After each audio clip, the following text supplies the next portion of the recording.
C'est le premier péché rapporté dans la Bible.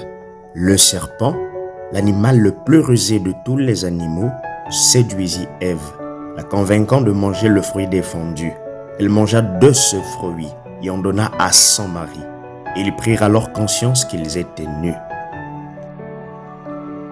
Naturellement, on peut se poser les questions suivantes. Comment un serpent peut-il parler? Quel rapport y a-t-il entre une pomme et le fait d'être nu? Quelle est la place de la sémence du serpent dans toute cette histoire? La Bible déclare que le serpent était le plus rusé de tous les animaux. Il était si semblable aux humains qu'il pouvait marcher, parler et même tenir une conversation intelligente. Après avoir séduit la femme d'Adam, Dieu le maudit, il devint un reptile. Mais le mal était déjà fait et la sémence était plantée. La Bible déclare dans Genèse chapitre 3, le verset 15, que le serpent avait une postérité et que Dieu mit inimitié entre les deux postérités. De toute évidence, la semence du serpent s'est mélangée à la sémence naturelle d'Ève avant la séparation.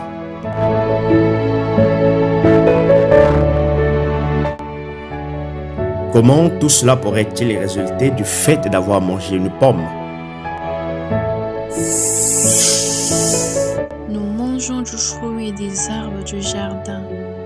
Mais quant au fruit de l'arbre qui est au milieu du jardin, Dieu a dit, vous n'en mangerez point, et vous n'y toucherez point, de peur que vous ne mouriez.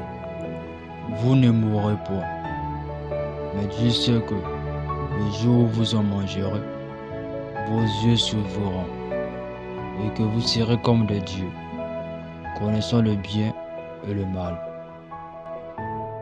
Quelques versets plus loin, Adam donna à sa femme le nom d'Ève, car elle a été la mère de tous les vivants. Remarquez qu'il n'est pas dit qu'Adam a été le père de tous les vivants. Il y a diverses sortes de fruits dans la Bible. Bien entendu, il y a le fruit au sens littéral, comme une pomme qui pousse et qui nous sert de nourriture. Il y a aussi le fruit qui renvoie à nos œuvres, qu'il s'agisse du résultat de nos activités physiques, comme l'agriculture ou les affaires, ou de nos activités spirituelles telles que l'accomplissement de miracles et la prédication de l'Évangile. Puis il y a le fruit des entrailles qui fait référence à la conception et à l'accouchement. Le fait de manger un fruit au sens littéral du mot pourrait-il faire prendre conscience à Adam et Ève de leur nudité? Faudrait-il plutôt qu'il y ait une relation intime entre un homme et une femme pour qu'ils prennent conscience de la nécessité de couvrir certaines parties de leur corps? Que s'est-il réellement passé dans le jardin ce jour-là pour que l'humanité tout entière ait été entraînée dans la chute?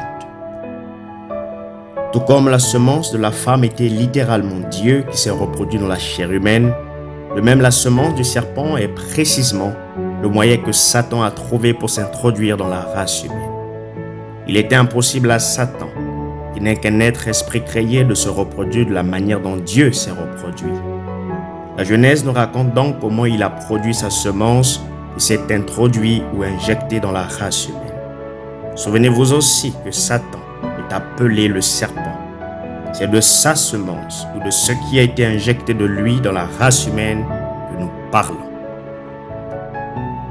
Avant même qu'Adam ait une connaissance charnelle d'Ève, le serpent l'avait précédé. Et c'est Caïn qui est né de cette relation. Caïn était né dû, conçu par le malin.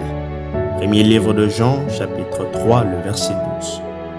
La vérité de cela, c'est qu'Ève avait dans son sein deux fils, des jumeaux, de deux fécondations distinctes. Elle portait des jumeaux, la conception de Caïn ayant eu lieu un peu avant celle d'Abel.